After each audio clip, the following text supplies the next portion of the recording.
Imagine lying perfectly still in total darkness, 18 inches away from the side door of your van, listening to a stranger slowly test the lock with a patient, terrifying silence. So, how did he find you? How did he pull into this exact clearing and cut his engine to wait in the silence with you? It wasn't luck, and it wasn't a coincidence. He had a digital tether wrapped around your throat from the moment you left the last gas station, and you were the one who invited him in. But the most disturbing part isn't how he followed her. It's the one specific setting buried in her phone's safety menu that ended up saving her life. A setting most people have turned off by default, and you need to know it before your next trip into the woods.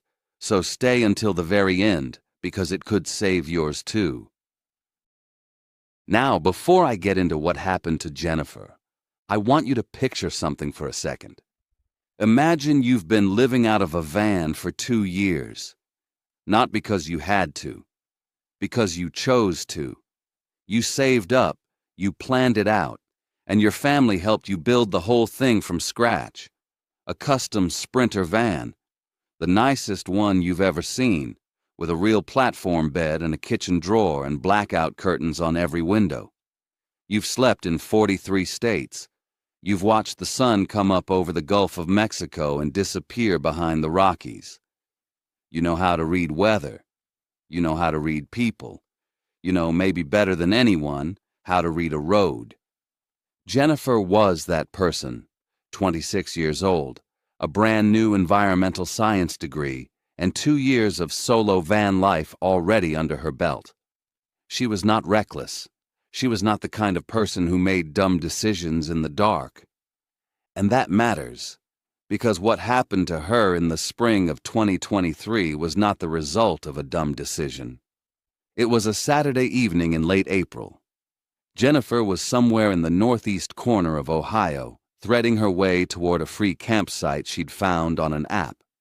Nothing fancy, just a flat pull-off near a creek. She had driven this kind of road 100 times before. Gravel service roads, forest access tracks, thin gray lines on a map with no real names attached to them. Now, here's the thing about Cuyahoga Valley National Park and the land surrounding it. Most people think of it as a day trip spot, a pretty place to walk the towpath trail on a Saturday morning, grab a coffee, head home. And yeah, during the day, that's pretty much what it is. But the interior of that valley, the deep part, away from the visitor centers and the parking lots, is a different story. Dense second-growth forest. Creek ravines that drop away from the road without warning. Dirt service roads that are maintained by nobody and shown on maps that nobody updates. It is easy out there to go from, I know exactly where I am, to, I have no idea where I am in about 4 turns. Jennifer made a wrong turn 20 minutes before any of this started. She knew it almost immediately. The GPS did not agree. The road beneath her tires stopped being gravel and became packed dirt. Then the packed dirt got soft at the edges, mud pressing up through the wheel ruts. The trees on both sides closed in, close enough that her mirrors clipped branches as she eased forward. The last strip of daylight above the tree line had gone from orange to a bruised dark purple. Ahead of her, the headlights punched maybe 30 feet into the dark before the road just seemed to swallow them whole. The van felt smaller. That's the only way to describe it. The woods felt like they were paying attention to it. Jennifer slowed down, found a wide spot in the road, and pulled over to check her phone for a reroute. And that is when the notification appeared on her screen. One alert. Clean. Mechanical. The kind your phone throws up a dozen times a day that you swipe away without reading. AirTag detected near you. This AirTag has been traveling with you for a while. She stared at it. Then she opened the map. The tag first showed up on her phone's radar 10 miles back. 10 miles ago, before the wrong turn, before the trees closed in, before the road lost its name. The tag was not hers. She owned no AirTags. She had never owned one. She was alone. She had been alone for 3 days. So whose tag was it? And why had it been following her for 10 miles? Jennifer told herself to breathe. She put the van in gear, eased back onto the dirt road, and started moving. The smart play was simple. Find the main road, find a signal, figure out whose tag this was. It was probably nothing. Some hiker who'd clipped a tag to their pack and walked this road earlier. Some kid who lost one out the window of their parents' car. There were a dozen boring explanations for this, and she was going to find one of them just as soon as she got her GPS back. She watched the road. She watched her mirrors. 40 seconds later, the headlights appeared. A single vehicle. Sitting back in the tree line maybe 100 yards behind her, angled just slightly off the road, not following, not rushing, not flashing its lights to flag her down. Just parked, perfectly still. Positioned at exactly the angle needed to catch both of her mirrors at once. Watching. Jennifer's foot pressed down. The van picked up speed. Gravel pinged off the undercarriage. She watched those headlights shrink in her mirrors, waiting for them to swing out and follow. They didn't move. They just sat there, burning white and steady in the dark behind her, until the road curved and the trees swallowed them whole. She exhaled. A ranger truck, she told herself. A hunter parked up for the night. Someone with a perfectly normal reason to be sitting on a dirt road in the middle of Cuyahoga Valley at 8:30 on a Saturday evening. People did that. People parked on back roads all the time for reasons that had nothing to do with her.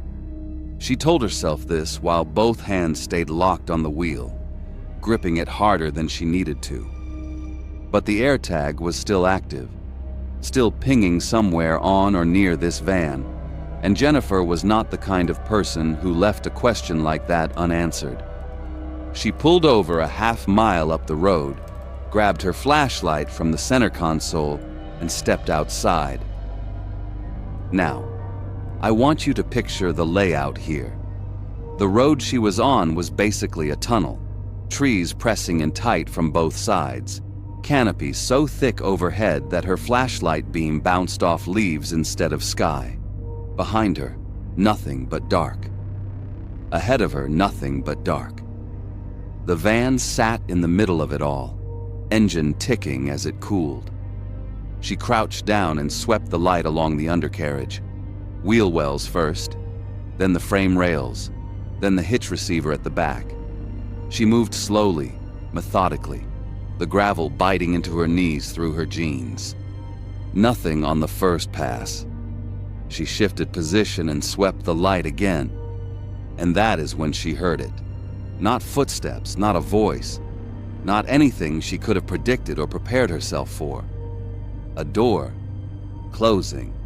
Somewhere behind her in the dark, not far, maybe 60 or 70 yards back down the road, a vehicle door sealed shut. Not a slam, not an accident. It closed with that slow, soft, deliberate pressure of someone who is being very, very careful not to make noise. Jennifer froze. Flashlight still pointed under the van, knees still on the gravel. Her brain did the math before she could stop it. The headlights had been parked back there. She had driven away. She had not heard an engine follow her, which meant whoever was in that vehicle had not driven, which meant they had gotten out on foot. Somewhere back there in the dark, on a road with no lights and no names, someone had stepped out of their truck and was now standing in the trees, while she was crouched on her hands and knees with a flashlight, with her back to all of it. The cold that moved through her had nothing to do with the April air. Her legs straightened before she made a conscious decision to stand. She was back in the driver's seat in 4 steps, door locked, engine on. She didn't look back, but she thought about what she hadn't found under that van. The tag was still out there, somewhere on her home. And now, So was whoever put it there. Jennifer did not think. She did not weigh options or talk herself through a plan. The driver's seat, the door lock, the engine, those happened in one fluid motion, the kind your body executes when your brain has already decided the conversation is over. She drove. The first fork she came to, she took the branch that pointed away from where those headlights had been sitting. Then she pushed the van hard. Harder than you should push a vehicle on a dirt road in the dark, harder than she would normally allow herself, and she did not touch the brakes unless she had to. For 6 full minutes her mirrors stayed dark. The road curved, split again, rose slightly on a small ridge, and through a gap in the canopy she could see the sky. Open, empty, no lights moving on any ridgeline behind her. No engine sound beneath her own. No headlights, no shapes, nothing. She lost him. Jennifer let out a long, slow breath through her nose and eased off the gas. Her hands were still clamped on the wheel. She made herself loosen them, one finger at a time. Okay, she lost him. She reached for her phone to pull up the AirTag map.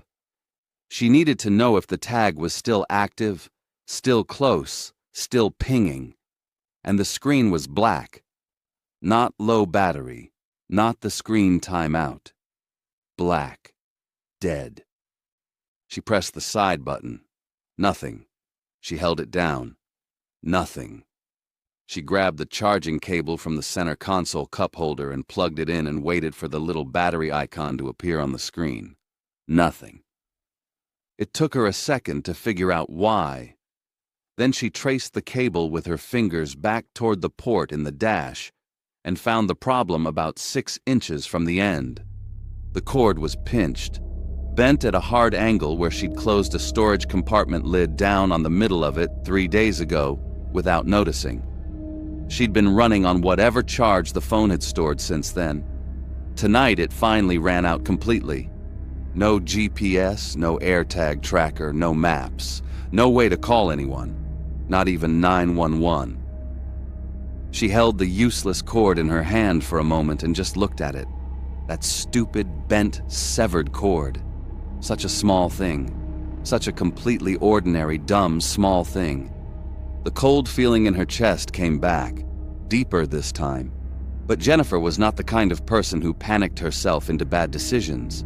So she drove another 4 miles, watching her mirrors the entire time, counting the seconds between checks, and when the road she was on narrowed down to a pure gravel 2-track and then opened into a small natural clearing, she stopped and looked at her situation the way she'd looked at 100 difficult situations on the road before this one.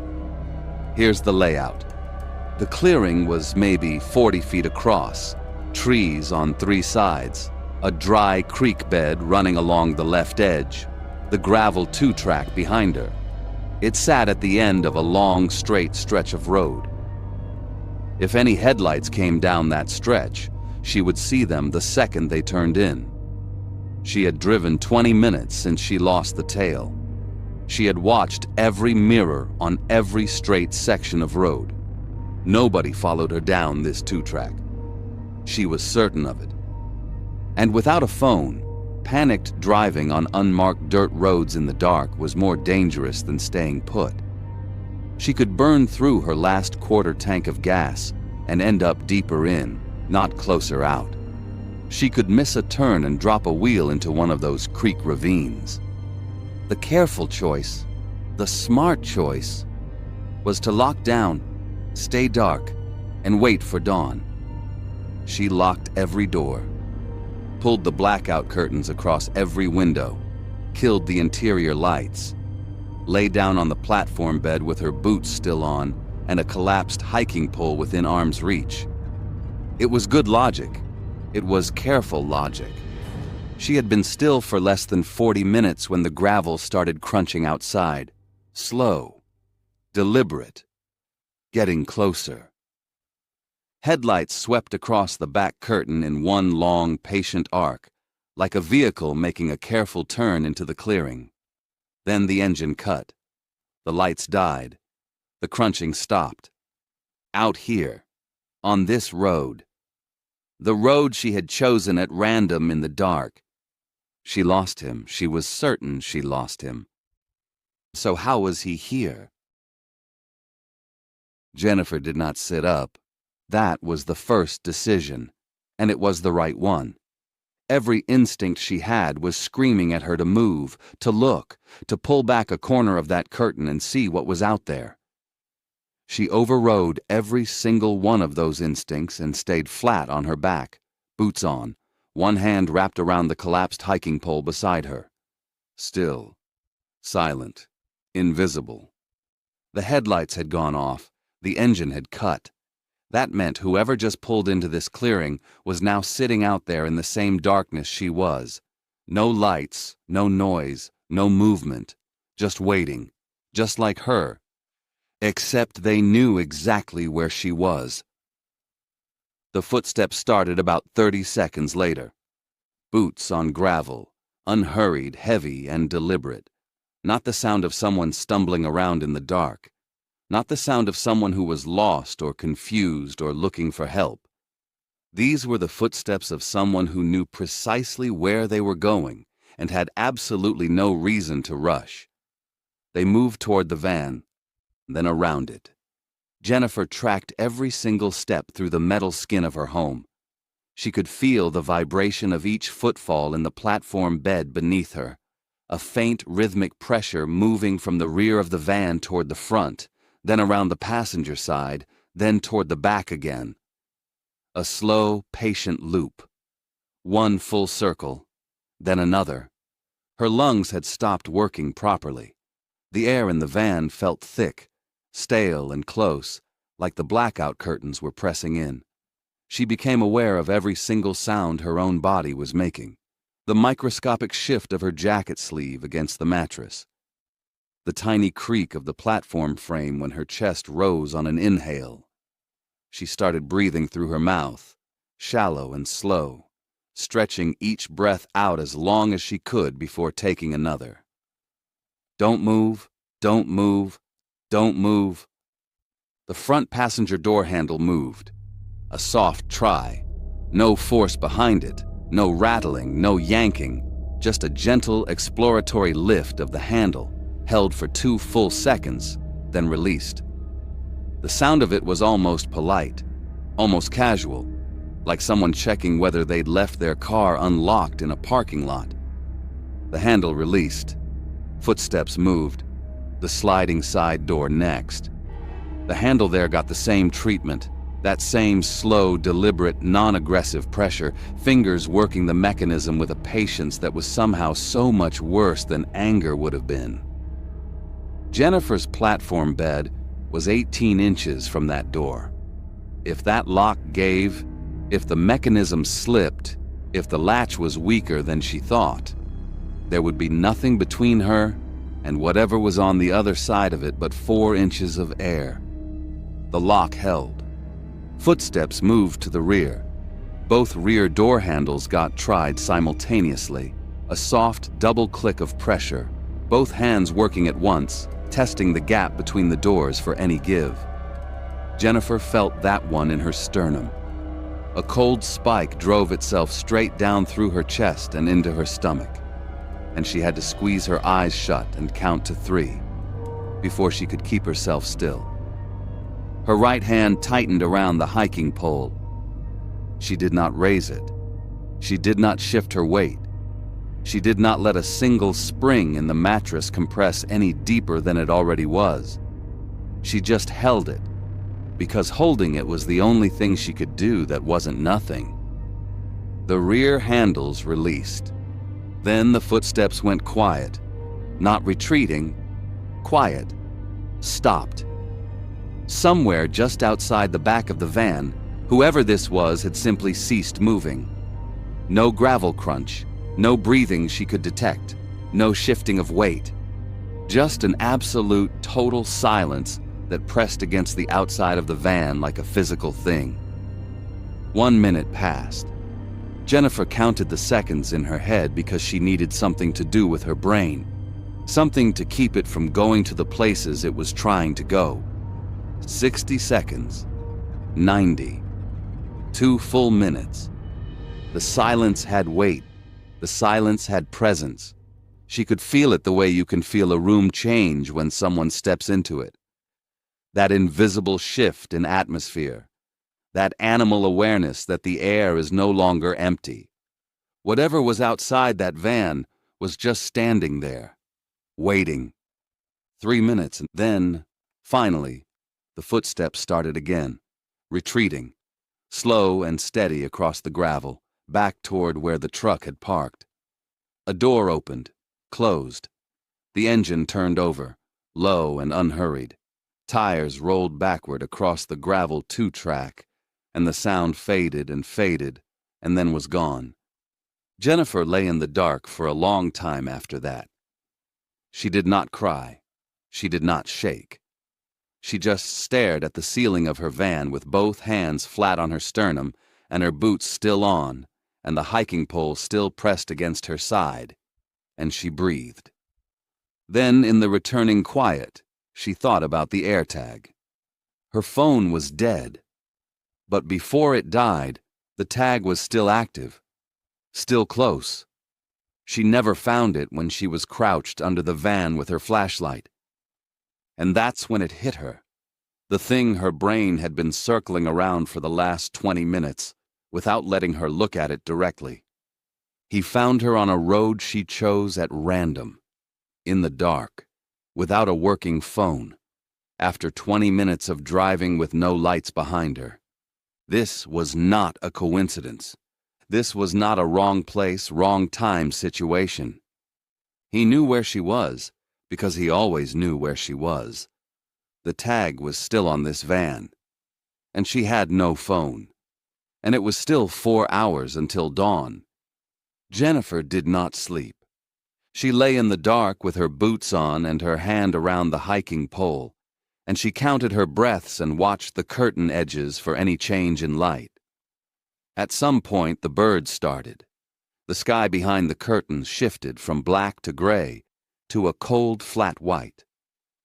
She gave it another 30 minutes after full dawn before she touched the ignition. She drove out with both hands on the wheel, eyes moving between the road and the mirrors in a rhythm she didn't consciously set.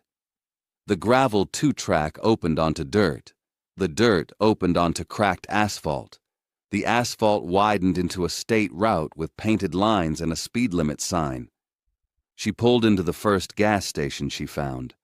A small BP at a crossroads, 1 pump, a handwritten sign about bait. She bought a charger, sat in the parking lot and watched the phone reboot. The AirTag alert loaded first, still active, still close. She searched the van in full daylight.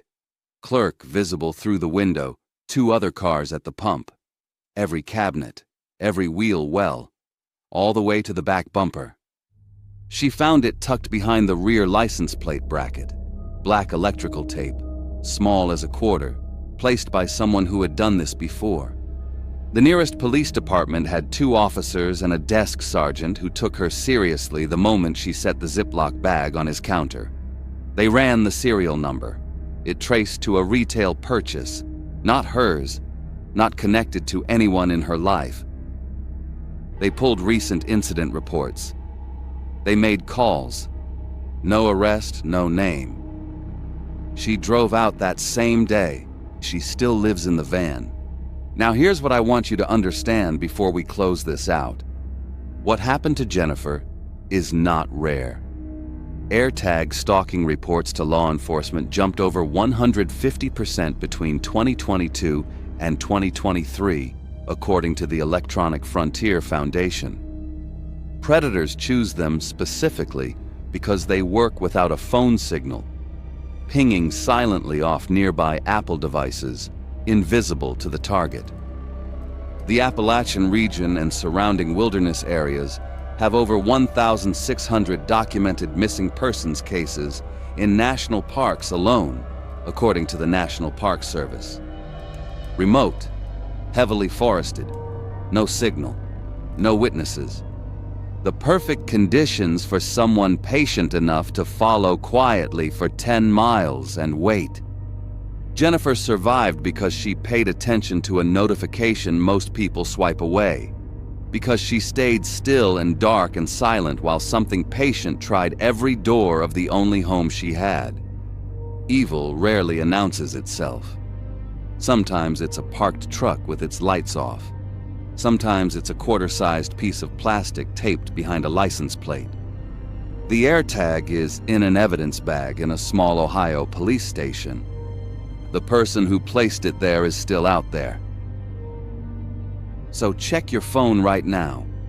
Go to your safety and emergency or Find My settings and ensure unknown tracker alerts are toggled on.